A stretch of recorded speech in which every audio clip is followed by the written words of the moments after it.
All right, it is 12 o'clock on the dot, so we're going to go ahead and jump in to make the most of everyone's time. Looks like everybody is getting in the webinar. So I just want to welcome everyone to today's webinar on the topic of navigating change with Jon Acuff. I am Nikki Collins, Marketing Manager here at RightNow Media at Work. And let's see, let's go ahead and just jump right in.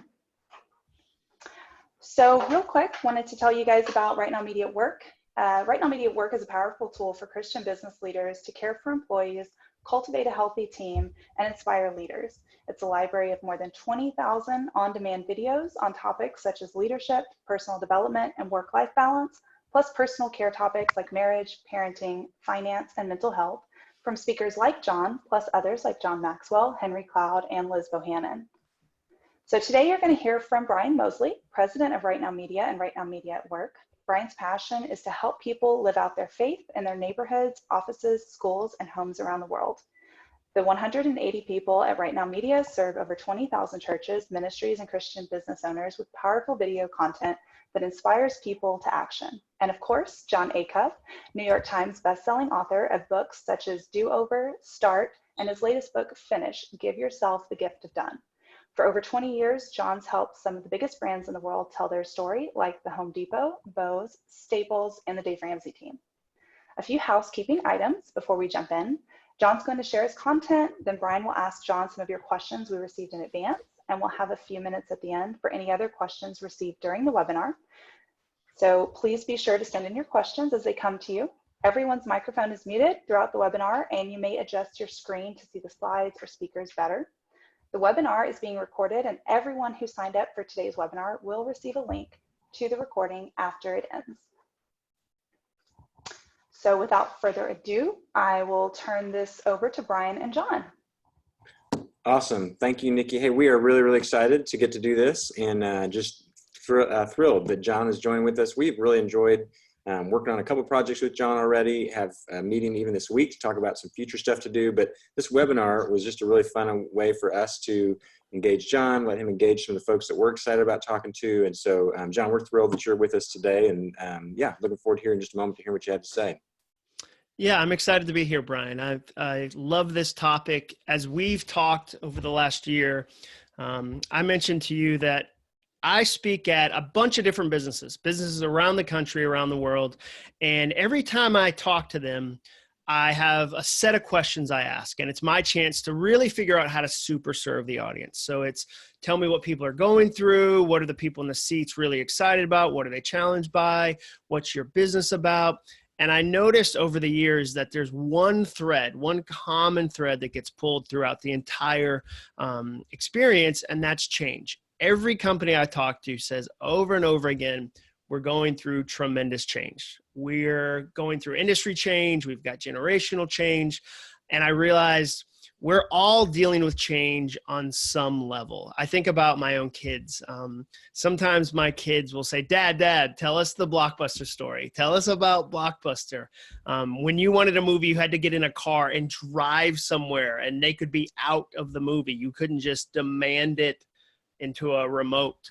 If Netflix does more than 2 laps to load, my kids are like, what are we, Amish? Like, sell more books, Dad. You're killing us here, because their whole world is change. I think about that with technology.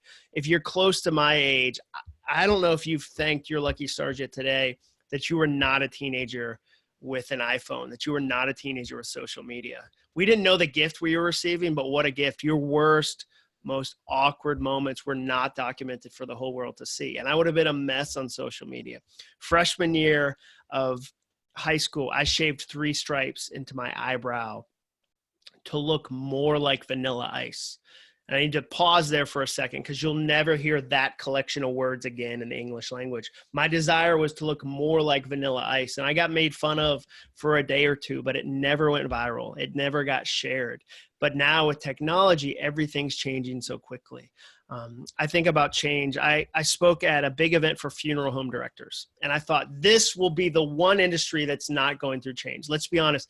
Everyone watching this webinar right now is going to eventually need their service. Like, that's going to happen. And I said to them, but you're not going through big changes, right? And they said, oh my gosh, the internet has changed everything. So people now don't come in and talk to the funeral home director. They price shop a cremation service online, and they walk in and say, this is the price we're paying. We don't want anything else. And 2 years later, they regret that they didn't put a bow on the end of somebody's life. But it's really put the funeral home directors in a corner now. They've had to pivot. Now they're focusing on the animal community, the pet community, and realizing, okay, we need to do more pet burials, and we need to focus on that. And it's a smart focus because Americans spent $72 billion last year on their pets. And if you think about it, the ROI works out. You're going to bury 1 or 2 spouses. You're going to bury like 9 dogs. That's just good math. But everybody's changing. And sometimes that feels overwhelming. But here's the thing. Change doesn't have to be complicated. It's really not complicated. There's only 2 types you're going to deal with. And I'm going to share my screen so you can see exactly what I'm talking about. There's 2 types of change. Right here. Let me share that. I'll go ahead and give you the full view because I feel like it deserves the slideshow view. There's 2 types of change. There's voluntary and there's involuntary. Think about just drawing a straight line on a piece of paper. At the top is voluntary. Changes you make, changes you start, changes you lean into, changes you initiate. On the bottom end are involuntary changes, changes that happen to you, changes that are outside of your control. Brian, we talked about a trip you've got coming up to New Zealand, and you said we had to cancel part of it because a volcano erupted. There are certain things you control. One of them you don't control is volcanoes. And so in life, changes are really only 2 types, voluntary and involuntary. And when I think about this, you guys are located in Dallas. I think about a graphic designer who told me in Dallas when he drove me back to the airport, John, I recognized one day that the industry is changing. And if I didn't change, I was going to become a dinosaur. My industry of graphic design was going to replace me and change me. I think about another designer that I sat with, a friend of mine named Mike Foster.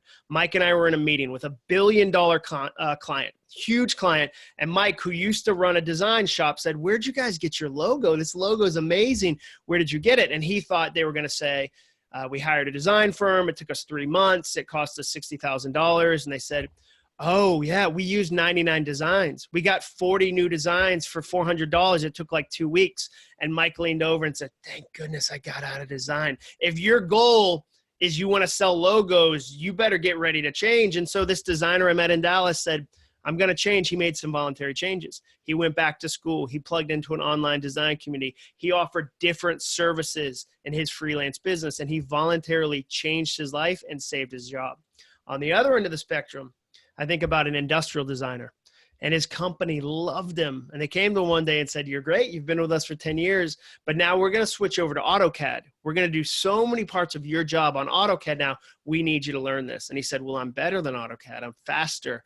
I can keep up. And for a minute he could, but eventually you lose that race. And he experienced a negative involuntary change and lost his job. Now, the problem with this line, the problem is it's too simple. Because not every voluntary change is good and not every involuntary change is bad, right? We've all voluntarily stayed at the wrong job longer than we should have. We've all had friends voluntarily date idiots.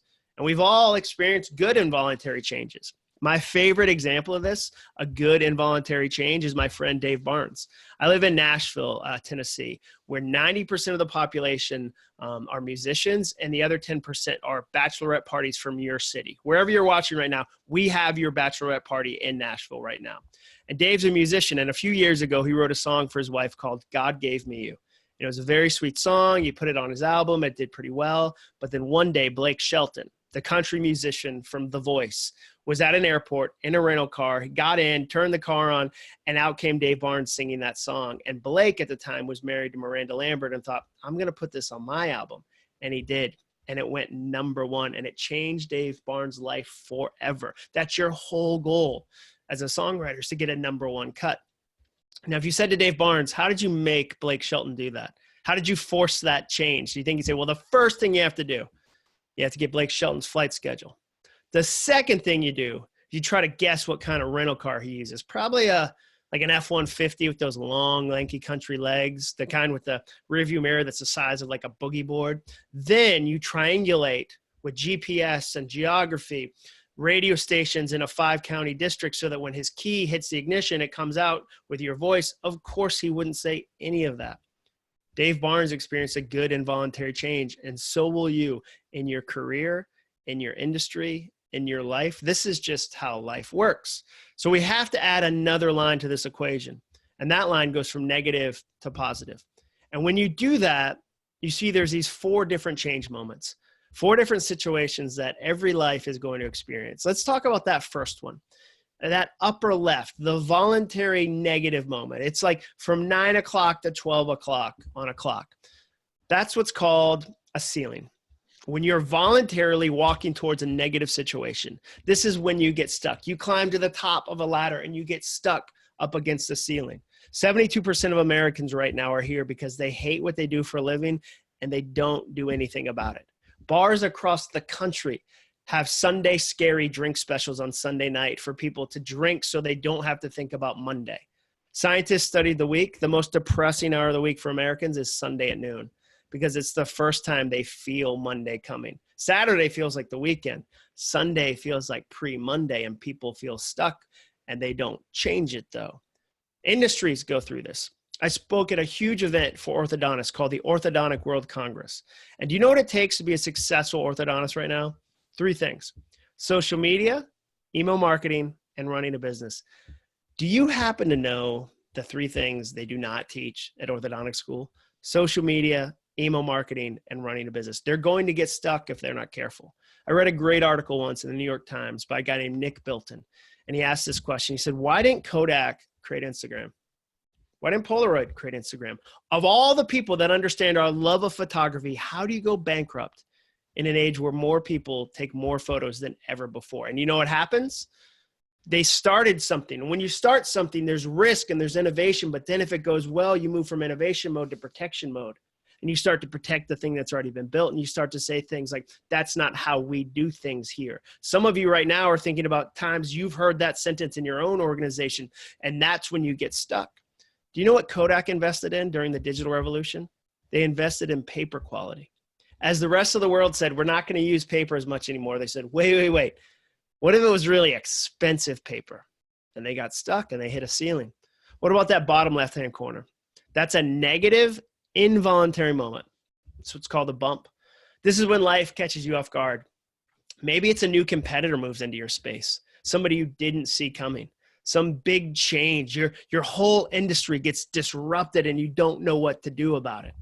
Maybe it was the medium changed. Again, I live in Nashville and I've watched my friends, every friend who's a musician over the last 10 years had to completely reinvent what they did. 10 years ago, 15 years ago, 20 years ago, musicians would do a tour to sell their album. Part of the purpose of the tour was to get you to go out and buy the album and have you buy the album at a merch tent during the show. Now, nobody pays for music. Music's a completely different model. Now, you do an album in the hope that somebody will buy a live ticket. The live ticket is the only real way for musicians to still make money because even an entitled consumer doesn't think they can walk up to an arena, find a huge guy in a black t-shirt and go, I just deserve to get in here. Like they've had to change their whole model. Maybe for you, it was something smaller. Maybe a key person on your team left. And they didn't leave in a bad way. They just got married and they moved across the country or they did something different. And it's crazy how one key person on a team can change your whole brand, your whole vibe, your whole culture in a company. Maybe it was more on a personal level. Maybe you lost your job. I've been laid off before. We lost our funding. Somebody that I wasn't connected to pulled their funding out and eventually got to us and they closed our whole company down. And I went through a negative, involuntary experience. I went through a bump. What about on the positive side of things? A positive voluntary decision? That's just called a jump. That's when you jump towards a new opportunity, when you jump towards something positive, and they can be big or small. The country has about 5 or 6 jump cities in it. I'd say Nashville is one of them. Austin, Texas is one of them. LA, New York City. I'm talking about places where people jump from other parts of the country to that city to chase their dream. I meet people all the time in Nashville that are from somewhere else that said someday I'm going to get to Nashville. Not every city's that way. No offense to like Cleveland, Ohio. I still haven't met anybody that said, I grew up in Washington State, but I knew one day I'd get to Cleveland. Like that was no other than LeBron, but he was from there. The jump can be big. You move to a new city. It can be that you take a new job. It can be that you contact a mentor. Maybe you just find somebody who's 10 years ahead of you in your industry and say, what do you wish you knew when you were my age? And then you're humble enough to actually listen. Maybe you take a class. Maybe you sign up for a webinar during lunch and you take some notes and ask some questions. A jump is just something positive and voluntary you do. The last one, a positive involuntary moment, is just an opportunity. It's something unexpected that comes your way that you were not looking for that's actually positive. There's two I think of that are very different. One was a CEO I met in Benton Harbor, Michigan. And I said to him, how did you become CEO of this bank? And he said, well, I was a teller for 3 years. I was a teller. I was doing my best. And then my manager above me got arrested for counterfeiting checks and her job opened up. Do you think that was in his 5-year plan? Like, I love when people tell me their 5 to 10-year plan. I think that is adorable. You think that's how it's going to happen? Do you think his plan said, okay, first 3 years, crush it as a teller. Year 4, somebody does hard time. Woo, woo. Of course not. He experienced an opportunity. One that's more pop culture feeling would be Kanye. Kanye West right now, his Adidas shoe line is the only shoe line from a value perspective to start threatening the Michael Jordan, the Air Jordan brand. And do you know how it started? Well, he wasn't with Adidas at first. First, he was with Nike. And the way he got in with Nike was he was on a plane. And the CEO of Nike sat next to him. And he sketched out some designs. And that started his adventure into the shoe world. He didn't see that coming. He didn't book his travel ticket to sit next to the right person. He was ready when it happened. But that was an opportunity that he didn't force. Now, life would be easy. I wish I could do this webinar where I said the 2 ways to completely eliminate the negative side of life. Wouldn't that be amazing? Oh, I would sell so many free tickets. Imagine if I could say, here's what you do to never have a ceiling, never have a bump. But if you have worked for longer than a minute, if you've been alive for longer than 10 years, you know that's not how life goes. That's certainly not how careers go. You're going to go through all 4 of those moments, often before you've had your first cup of coffee in the morning. If we sat down, I promise you, you could tell me right now, you know, Jon, I've hit a ceiling. Like I've hit a part of my career. I hit a ceiling when I was with Auto Trader. I was the top level I could get as a senior content designer, which meant I was a writer. It's a fancy term for writing. But unless I became a creative director, there was nowhere else for me to go. Maybe you tell me you're in a ceiling. Maybe it's a bump. Maybe something just caught you off guard. Maybe it's a jump. Maybe it's you getting excited about a new year and new opportunities and you're about to do it. Maybe it's your health. Maybe you said, I finally signed up for Orange Theory and I'm going to start going with a neighbor and I'm jumping. You're going to go through all 4 of those moments. Now, the good news is it's not about avoiding them. It's about navigating them. And when I studied people who are great at navigating change, they all had one thing in common. They have what I call a career savings account. And a career savings account is built off of 4 different investments. It's relationships, it's character, it's skills, and it's hustle. Now, the fun thing about these ideas, these investments, is that nobody is writing them down right now. Nobody is going, what? Relationships matter? I had no idea. Like, I've been focused on being a hermit. It's made my job difficult, but man, my beard is immaculate. Nobody right now is going, skills are important. I've been focused on being unskilled. I'm glad I'm using this time to learn this. That is, now that you say it, being skilled sure does beat it. No, we've all heard these 4 words, just most of us have never invested in them as part of our career, as part of something to change our lives. And you need all 4. If you only have 3 or 2, the whole thing falls apart. Let's say you have tremendous character, tremendous relationships, tremendous skills, but no hustle. Do you know what happens? You become every NFL draft bust that had enough natural talent to get by in high school, and enough natural talent to get by in college. But once they made it to the big leagues and they wouldn't work as hard as everybody there, and they didn't have hustle, it falls apart. Maybe you have tremendous character. Maybe your skills are through the roof. Maybe you have hustle, but if you don't have relationships, do you know what happens? You become the emperor with new clothing. You become the kind of leader that can only be told the things they want to hear. You become isolated. The kind of leader that announces something in a boardroom and everybody claps, but then they get to the break room and they all tell the truth. We've had jobs like that. You and I have had jobs like that where you get to the break room after an announcement and go, that was crazy. Like, where are we even going to get all those cats? I don't think we can catch that many cats. Somebody should tell him or somebody should tell her. And like, not me, but somebody. What I've learned over the years is that leaders who can't be questioned always end up doing questionable things. Let me repeat that. Leaders who can't be questioned always end up doing questionable things. Show me a company that fell, show me a team that fell, show me a church that fell, and I'll show you a leader who is isolated. So once you understand that you need all four, you start to realize one of these will help you in every change moment you go through. Let's talk about that first one. When you hit a ceiling, what you need the most there are your skills. And here's why. It's impossible to get stuck somewhere old if you keep learning something new. We have to keep learning things that are new. That's why those orthodontists were at that event I mentioned. They recognized they no longer got a free pass on the internet. 10 years ago, 15 years ago, the consumer would give orthodontists a free pass on the internet. They'd go, you know what? All your website has to be is a single page with your address, your hours, maybe some photos of dolphins jumping in the shape of a heart, maybe some 13-year-old wearing some awkward headgear. That was their expectation 15 years ago. Now it's changed. Now they come to your site and they expect you as an orthodontist to have a video tour. They expect testimonials. They expect that I can book online. They expect that I'll get text reminders. The expectation has changed.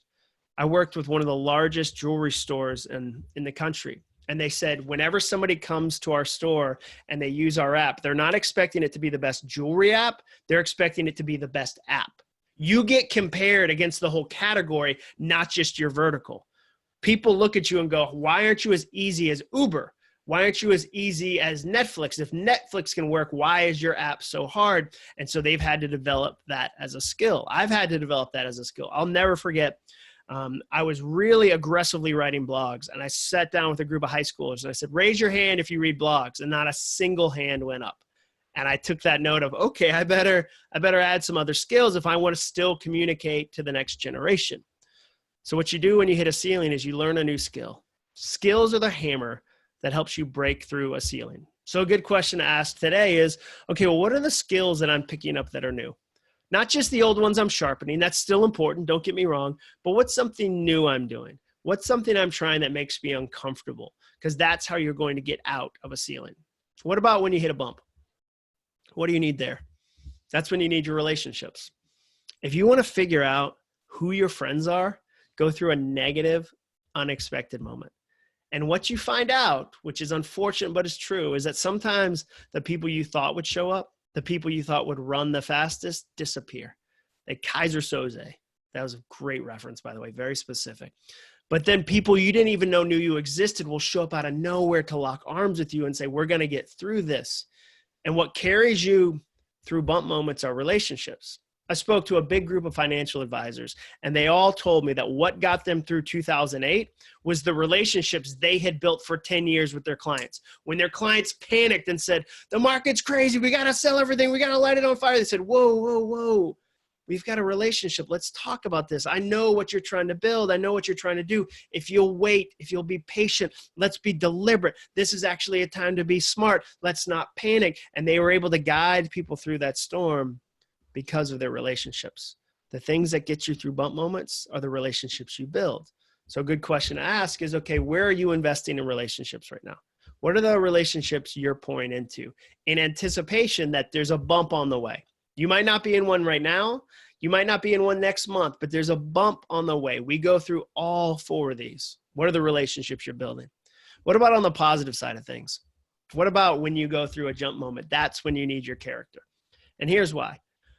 When you jump to something new, when you get the promotion, when you move to a new city, when you start something new, your skills might not be there yet. Your relationships might not be there yet. But when you jump with who you are. You jump with your loyalty, your integrity, your generosity, your honesty. We know this works. Like one of the most fascinating stats to me is that up to 80% of people who move to Hawaii from the mainland move back within the first year. Why? Because when you move to Hawaii, you bring the same problems that you had in Oklahoma. You don't remember packing them. Nobody packs them. But they get there and they go, that's so weird. Like, I have the same insecurities I do in Hawaii. I was pretty sure that access to macadamia nuts would fix this situation. Turns out it doesn't. Same with Florida. People move to Florida and go, my proximity to dolphins is probably the thing I need the most to fix my life. And then they get there and go, that's so weird. I have the same character issues that I had in Detroit. Now I'm in Tampa. What's the deal? The deal is when you jump with who you are. And that can be a positive thing. That's why you invest in that, knowing, okay, I'm going to try new adventures. I'm going to try new things. Where am I pouring into character to make sure that when I get there, I have a base, I have a foundation? The last one, when you have an opportunity, an unexpected positive moment, you need hustle. That's when your hustle comes in. And hustle is so overused online right now. It is. Hustle sounds like an Axe body spray flavor. Like, you constantly see people on Instagram posting pictures of like their watch or a yacht, and it says, every day I'm hustling, Abe Lincoln. And you're like, I'm pretty sure that was Rick Ross. Very different individuals. But hustle is overused. I want to just give it a new definition. Like, hustle is just doing the things you don't like so that you get to do the things you love. Hustle is just hard work. Hustle is that thing that when you get an opportunity you weren't expecting, you're able to grow it. You're able to shape it. You're able to change it. For me, that was really important. I had a blog go viral in 2008.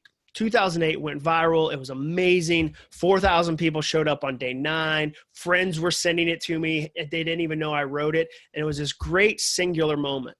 But a single viral thing doesn't change a career. It really doesn't. I had to lean in and go, okay, I'm going to create even more content. I'm going to blow it up even more. Like, I got this opportunity, but it's narrow. And if I'll hustle, I'll be able to expand it. I'll be able to grow it. I'll be able to turn this blog idea into a book idea, into a new career. And I had to do that over a period of time. And I had to stay again and again and again, doing all the hustle little things.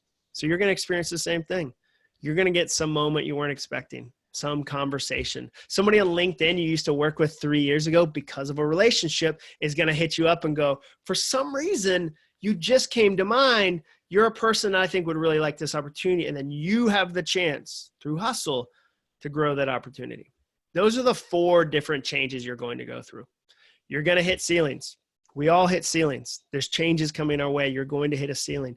You're going to go through bump moments. You're going to have jump moments. You're going to have opportunities. And when you do, I hope you'll remember those 4 investments. That when you get stuck, lean into skills. When you go through a bump, don't be afraid to call somebody. If you want to know who your relationships are, right now, think about the answer to this question. If something amazing happened to you or something terrible, who are the first 3 people you'd text? Who's on that list? Like, because it's not just a terrible, you need people you can celebrate with. When you got that big opportunity, when you got that big win, where you were able to crush it, who can you text that's going to go, that's amazing, and celebrate with you? When you go through jump moments, I hope that you'll lean on your character, that you'll invest in character and say, okay, this is about me figuring out how to be patient. I mean, you talk about a weird goal for a year. What if that was your goal? What if you said, okay, I'm going to invest in patience. I'm going to hustle. I'm going to do a bunch of different work, but I'm going to try to be patient with the results because I can't have all the results right now. So I'm going to play the long term. The older I get, the more I realize that delayed gratification is the best gratification. And our culture lives the opposite. So when I zig that way, I get to build stuff. I get to grow character. I get to invest in patience. What's a part of your character you're going to invest in? And that last one, when you get an opportunity, what does hustle look like to you? What does hustle mean? I'm in the middle of writing a new book, and I just got the research back from Mike Peasley, who's the PhD who helps me with all my projects. And one of the stats we're able to look at was that people who watch 2 hours or less of Netflix do better on their goals. Can you imagine that being the minimum? You only get to watch TV 14 hours a week. Like, do you understand how easy it is to crush life right now? Like, as more people watch more TV, all you have to do is watch slightly less. I mean, if you want to get crazy, watch a lot less. The average American right now watches 34 hours of TV a week. That's almost an additional full-time job. Do you understand the opportunity you have to really crush what you're building, what you're growing, the goals you're working on? It's an exciting time to be in the space. It's an exciting time to build something, to grow something, to lean into something. And so I hope you've been encouraged. Those are the 4 changes you're going to go through, and those are the 4 investments you need to make. Thank you for letting me share a few ideas. Well, okay. So John, I mean, I love just being able to define those areas, because I think so many of us, as we, are either confronted with change or know that something has to change, it can just be chaotic. And so we're just kind of left scrambling going, okay, well, what do I need to do? So here's a couple of things I'd love to do. In our time left, for those listening and watching us, if you hit that Q&A button at the bottom, you can get to ask a question. We're going to cycle through some of those here in just a few moments as we gather some of those. We already have a few already that have come in, and I want to get to those in just a minute as well as a poll that we're going to do. And so, Nikki, do you want to chime in real quick and tell us about how to do the poll? Yep, I'm going to go ahead and launch the poll, so you guys should see it. It's which of the 4 investments are you most excited to focus on? So we'll go ahead and let you guys vote, and then as those answers are coming in, Brian, there's a couple questions from the audience. If you want to answer those, or yep. All right. So you guys can check out the poll, hit that Q&A button at the bottom, and ask some questions for us, and love to get those in front of John. And then I would love, John, just to hear, as you have interacted with your own life experiences and change, interact with other businesses, some of the things that I know are on people's mind are when I'm leading a team or leading an organization, and I know that we're experiencing change or we need to make change. How do I communicate that to folks in such a way that it doesn't just become a big scary word? Because I think that's just a big scary word for people. Anytime you just talk about any sort of change, do you have any insights from your work on how to communicate that? One, share that it's not total. Part of the fear is that people hear change and they hear everything. Like the word everything sneaks in right behind that word, or forever, or all at once. So I think you need to put some parameters around the change. It's okay to say, there's 12% that we need to change. Like, we've got this foundational stuff. Like, we're still going to sell the same kind of product. We're still going to do, like, here's what's staying the same. It's not everything all at once. And then put some tests in place. Be deliberate about going, okay, we're going to change this part of our business or this part of what we're doing. It's not everything all at once. And then put a time frame. It's not happening tomorrow. That's the other thing. People hear everything. They hear tomorrow. They hear all these words that you might not have even said. So I think the more you can have clarity about the change. And then the second thing I'd say is, I really believe that to handle change, you need a new mindset. And that mindset is to be a tourist. Like, be a tourist. It's a really simple mindset. You think, okay, what does a tourist do? What do tourists have in common? Okay, when a tourist goes to a new city, they aren't afraid to ask questions. So if you're going through change, don't be afraid to ask questions. It's new. Tourists aren't afraid to look foolish by asking questions. Sometimes we worsen the change because we think we should know the answer already, and then we don't ask the question that maybe we wish we knew how to ask, and we kind of get all twisted up. Tourists don't pretend they're experts. If you pretend you're an expert at something you're not an expert at, you don't get to learn. The more you pretend, the less you get to learn. So tourists, if you've never visited Nashville, you should ask people how to get around. You should not be able to find the best parking right away. You should not be able to find the best hot chicken right away. You're a tourist, and you wouldn't feel shame about that. If I called you and said, how was the trip? And you said, I wasn't a local. Like, I'd been there for 2 days, and at the end of it, I just didn't feel like I'd lived there 10 years. I'd say, well, of course not. You'd been there 2 days. So I think we need to be kinder to ourselves and have a different mindset when we do it. It reminds me, a friend of mine named Andy Gullahorn, who's a musician, because again, you get to know mostly musicians in Nashville. He loves badminton. Like, he's really into badminton, which I respect because I'm really into ping pong or table tennis, if I could be fancier. And I said, I'd love to play with you someday. And I said, I've never played. I won't be good. And he said, well, of course not. Nobody's good at things they haven't done. And that was such a kind thing to say, and a reminder of, why do you think you should be amazing at the new thing that you've never done before? Give yourself some grace. Give yourself some permission to grow. Do you think there's just a fear of failure that most of us have? I mean, is that the deal? Is we just don't want to even attempt it because we don't want to look bad at it? We're not only afraid of change, we're afraid of looking foolish. And so we don't want to, I don't want to, anytime you do something new, there's the risk of looking foolish, especially if your standard is, I shouldn't make a single mistake. So if you every time, and where I've had to learn that is every time I go to a new airport, I don't know where to go. Like some airports are great at this where they'll tell you where Lyft and Uber are. Some are like, we hate Lyft and Uber. Good luck. It's down a service elevator, down a haunted tunnel, up 4 flights of stairs. And I just kind of wander around the airport and I feel a little bit foolish not knowing where to go, but that's part of it. So you have to get over that. Like, I have to be an expert right away. I might look a little foolish, and that's what should be happening. It's a new experience. Okay, so I'm looking at a couple of the questions that are coming in and want to try to tap into some of these. I know I won't be able to get to all of them, but one of the ones that came in early on was just, do you wish there was something that you had known really before you got into kind of the career path you're on now, or maybe the level of success that you're on now? Like, what's something you wish Jon from 10 years ago or 5 years ago, knew now? I wish I'd put more focus on email. I think email really matters. Like, it's not sexy. It's not that like, it's not shiny. I really over-focused on social media. And the reason I say email is that people don't change their email address. Like, it's terrible to have to change your email address. I meet people all the time who quit social media. I meet people who take social media fasts where they say, I'm giving up social media for a month. I've never met a person that said, I just turned my email off for 6 months. You don't get to live a life without email. So it's such a more important way to communicate with somebody. So I wish I'd focused on that more. I wish I'd found a mentor faster and had greater humility to ask real questions and receive the answers and actually take the advice. I think those are two things that off the top of my mind, I'm like, I could have been. I like the 5-year, 10-year question better than, I hate the question, what would you tell the 21-year-old you? Because my answer is like, they wouldn't have listened. Like, the 21-year-old me wasn't like, give me wisdom, I'm humble and don't know what I'm doing. Like, he thought he was pretty on top of things. So I never think, oh, what would I have told the 21-year-old other than like, why are you so cocky for having accomplished nothing, Jon Acuff? At age 21, had your eyebrows fully grown back in? Yeah, well, this one is coming real nice, real nice. Yeah, I mean, I fast. There's there's two things I'm blessed with: really tall and like good, thick, like a man's eyebrow. That's what I've heard people say that online. Like, whoa, that's an intimidating eyebrow.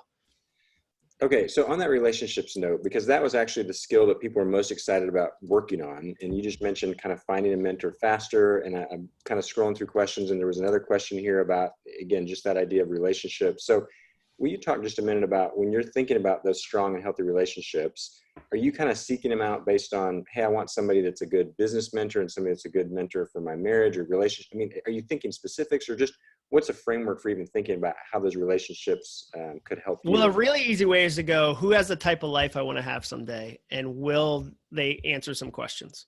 So like you start small. Like, we often are tempted to start famous. Start small. Like, you have somebody who's accomplished and generous in your circle right now. And don't look for perfect. I think you asked a great question. We often go, I just need to find somebody who's got an amazing marriage. They're growing the type of business I grow. They're in the type of shape I want to be in. And you go like, you're describing The Rock, and he's not going to return your email. So I would more go, okay, this is the type of business person that I can get feedback from, and I'm going to reach out. And then you make yourself hyper available. If you want to learn from other people, you have to become hyper available. You say to them, when with your schedule, what does that look like? And you never send a long email. It's a short email that goes, hey, I'd love to take you to coffee. And those people are going to be really busy.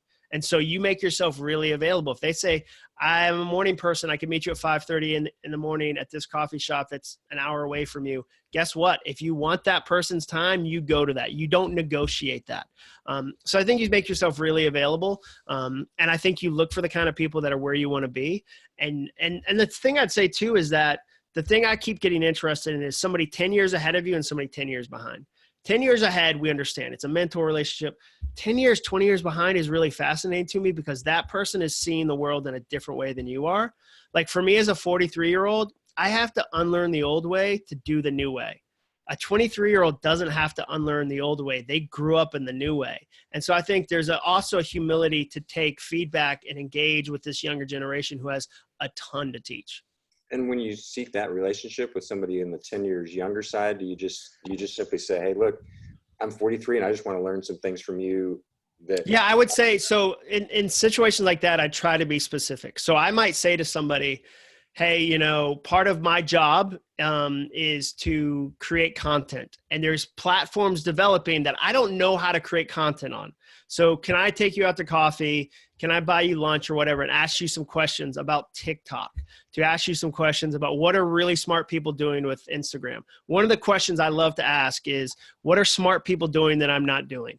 Because I think it gives the person permission to give you real feedback. The problem is sometimes when you ask people for feedback, they give you compliments, and that doesn't help. My wife, when she reads my books before I turn them in, will say, do you want feedback or compliments? And that's always a funny question to me, and I get what she means. And so I think when you say to somebody, what are smart people doing that I'm not doing? It gives them the freedom to give you real advice. Some people won't tell you real things because they don't want to hurt your feelings. And so you have to ask the question the right way. Okay, so earlier you shared about the idea of communicating change kind of to your team, and it doesn't have to be everything, doesn't have to be forever. I've got a question in from somebody that said, how do you share it the other direction? What if you are seeing or sensing change that needs to happen, but you're not in that senior leadership role, and you need to kind of help your senior leadership see or understand the change? Got any thoughts? So your job there, and we're talking essentially about managing up, your job is to understand their value system and understand their currency. So every leader has a currency or a value system, the thing they care about, the way they like to communicate. It's your job, if you've got a message, to package that in their language, not your language. So I'll give you an example. I had 2 different managers, and there was a reorg, and so I got a new manager. And one manager, my first one, loved long, detailed weekly updates. Like, she wanted an adventure. It was like a 10-page weekly update. So we did that. So then I got a new manager, and I came with a long 10-page detailed weekly update. He flipped through it in about 30 seconds, said, looks like everything's good. We'll see you next week. And I was crushed. So what did I do? I went even harder. I'd like doubled down and did like 20 pages. And it took me a minute to realize, no, his language is he wants to see the 3 problems that I can't fix on my own, that I need his help with, his leadership, his guidance. And so once I adapted my weekly update to his language, not my own, it helped tremendously. So if you've got something you're trying to change and you see change coming, one, don't get frustrated. Very few leaders react to your frustration. They're never going like, I can't wait for somebody to be mad and shame me into changing. Because a lot of times you've been thinking about it forever and you're frustrated and you're like, and you come in, you're like, this company's going down if we don't do this. I can't believe we've never done this.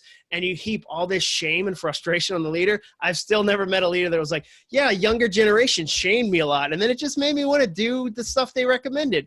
So I would remove a lot of that emotion. And then I'd go, okay, what do I know about her? I know she speaks in Excel. She's an Excel spreadsheet person. My change better be presented around the mechanics of Excel, ROI, data, they're data-driven versus the emotion of here's cool things people are doing. Maybe your leader's the opposite. Maybe you have a leader who loves trends and loves being on the edge and they love the cool stuff. And then you show them the data of like in Q4, if we don't change, these things are going to happen, and they fall asleep. And so I would try to match what I'm sharing to the way they best receive information and do that work on the upfront so that you have the greatest shot of success.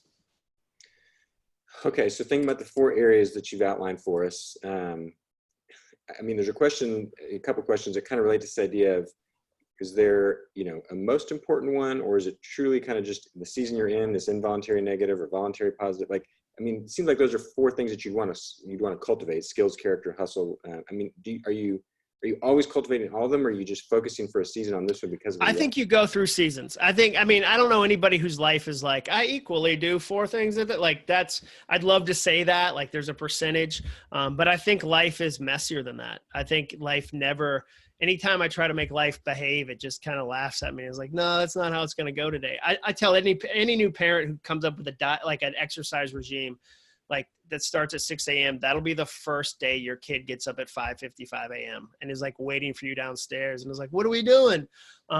So I think it depends on the situation. It also depends on what you're getting feedback on. I think there's times in your life where you'll have a deficiency and you'll start to either notice that or somebody else will bring that to your attention. And they'll go, hey, this part of your job requires this, or, hey, you don't have the relationships you're looking for. Maybe you go through a bump and you realize, maybe even just during this webinar, when I said, who are the 3 people, that you don't have 3 people. And you go, I want that. Like that's aspirational, but right now I don't have that. I need help with that. So I'm going to lean into, relationships. I'm going to invest in that. So no, I don't think it's all equal. I think it depends on your situation. And it also depends on what you're strong at naturally. There are some friends of mine that like, they love having 50 projects going on at the same time. Like hustle for them. Nope. They eat and breathe. And like the thing they have to work on is turning down. Like there's other friends of mine that I have to try to inspire to get going on 3 projects. And I have to try to motivate them off the start line, where other friends I had to say, well, pump the brakes. Like you're going to burn out. We got to be careful about this. So I think it does depend too on what you're strongest at, what you're weakest at. So. Well, and so let's, I want to go back then to the relationship side. You mentioned again that those 3 people who's kind of speaking into you. I know you can't answer this question for everybody, but just generally speaking, would you encourage folks, hey, you probably already have relationships with some of these folks and you need to pour more into that? Or would you say you may need to go, again, seek specific people that you're not even necessarily in a relationship with yet? Is it kind of, I just think even like most people watching this webinar have never sat down with a blank piece of paper and written down, who do I know? What are they teaching me? Where am I pointing into them? Like we expect, it's so funny. We're great at certain types of goals. We're great at quarterly, we're great at like, KPIs and all these different things. But then when it comes to people, it's a lot. We expect it to just happen organically. Like I always like laugh when guys will tell me, I'll say, well, you should come up with a system to remember these key dates to your wife. And they go, oh, I don't want her to feel like it's forced. I'm like, that's not forced. That's called you remember it. Like your wife isn't going to be like, wait a second, you set a reminder. She's going to be thrilled you did that because it means you invested in making sure that, like if you want to give an amazing gift to your wife next Christmas, this year, set a goal that anytime she mentions something she likes, you're out in the street, she mentions it, put it in an Evernote folder that says gift for my wife. And then in November, open up what's going to be a gift to you. It's going to be 15 things in there. You're going to buy those and they're going to go, I can't believe you remembered. And you're going to go, well, actually I can because I made it a goal. Like I turned it into a habit. So I think the first step is going, okay, well, who do I know? And then also, where am I giving in relationships? It's a two-way street. Like, where am I investing? Where am I helping other people too? But I think just a little bit of intentionality around relationships can do wonders. Okay. And then as we're getting closer to wrap it up, I want to circle back around then the idea of hustle. You mentioned that's kind of an overused word sometimes and people can kind of get a wrong view of it. I like the way you said it. How do you encourage the idea of hustle, but also in this mindset of not, doesn't lead to burnout, doesn't lead to this, improper balance in your life? I mean, how do you hustle without it taking over your life? Yeah. So for me, here's a practical example. Because I love being practical and actionable. Those are, 2 things I really care about. So on Sundays, I'll spend half an hour and I've got a Sunday list that I go through. It's like Sunday afternoon, Sunday night. And I'll go, okay, I'll clean my office because I want Monday, like, because I have a home office. So like, that's easy to do. For you, maybe it's Friday before you leave the office. Like I want to return and it be ready. And I have kind of a list that I do there. And then one of the things I've started to do is I'll do my must do for the week. Like, what are the things that if I don't do them, other people are impacted? If I don't do them, I have to have difficult conversations. If I don't do them, I've broken a promise. And I don't brainstorm that list. Where most people get in trouble with burnout is they brainstorm their to-do list and they come up with 1,000 things and act like they're all equal. They're not. On any given week, I'll have 4 to 7 must-do things. And if I'll focus on those, usually by Thursday, I go, wow, I got through a lot of those and maybe I need to kick one ahead. But I try to be really deliberate with what are the things that I'm going to do these things and they're important, but here's the things that I must do. Like I know if I've done the majority of these at the end of the week, it's been a pretty amazing week. The challenge for me is that if you enjoy what you do, it's hard to turn it off because you enjoy doing it. And so you have to be very deliberate to go, like my wife and I last night had a hustle conversation. I know we're not getting too specific on dates because we want people to be able to watch this forever, but we were talking about a vacation that was coming up. My wife and I said, well, I'm working on a book. I've got all these projects and she could tell that I was already going to try to sneak in a bunch of work during vacation. And she said, well, just remember, we only have 3 of these left with our oldest daughter in the house. And I was like, oh, you're right. You're right. And so keeping top of mind that, okay, I want to steward the gifts I have. I love that I get to do this. Speaking, like the idea that I get to speak to companies and help them do amazing work is so amazing to me. And I also want to be cognizant of, okay, I've got a limited time with my kids. Like that's happening. How do I pour into that? Back to relationships. How do I make that deliberate? Well, I wrote down the word as you were talking earlier, just mindset, ? And then you circled back around and said, have the mindset of a tourist when you're thinking about change. I love, again, I think there's such clarity when you define things in life and don't just kind of let it ramble around in your head or in your life, in chaos. Yeah. And my mindset's close to mine right now because I'm in the middle of writing a book about overthinking.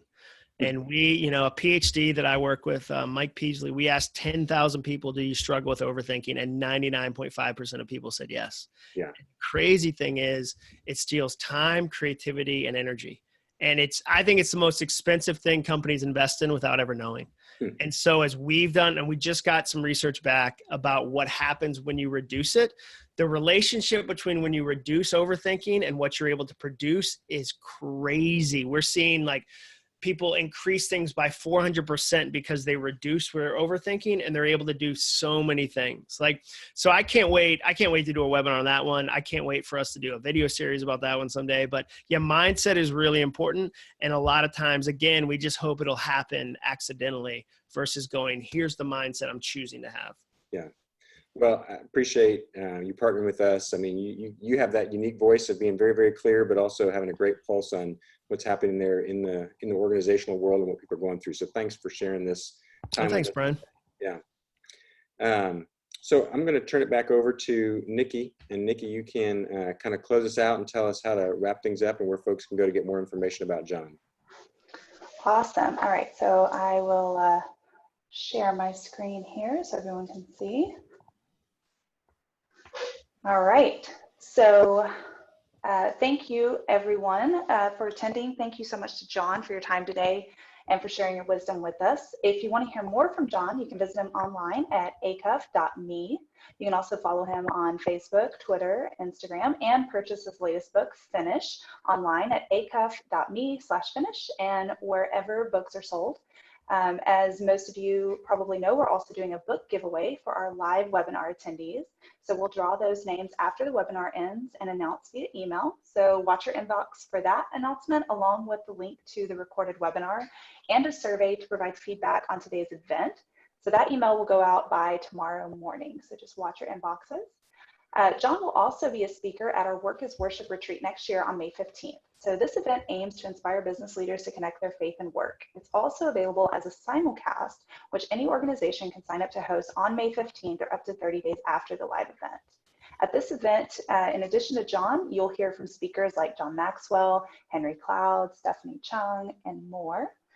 So if you want to learn more about the Work is Worship retreat and to sign up to be a simulcast host site, you can visit workisworshipretreat.org. And then finally, our team at RightNow Media Work is also working with Jon, as we kind of alluded to before, to add even more of his content to our video library to equip employees at work and at home. So for more information on the RightNow Media at Work platform and to find out how this library can help your employees flourish in every area of life, schedule your demo to get a free in-depth tour at rightnowmediaatwork.org/schedule-demo. And with that, we'd like to thank everyone for attending today's webinar as well, and have a great day. Thanks, guys. Thanks.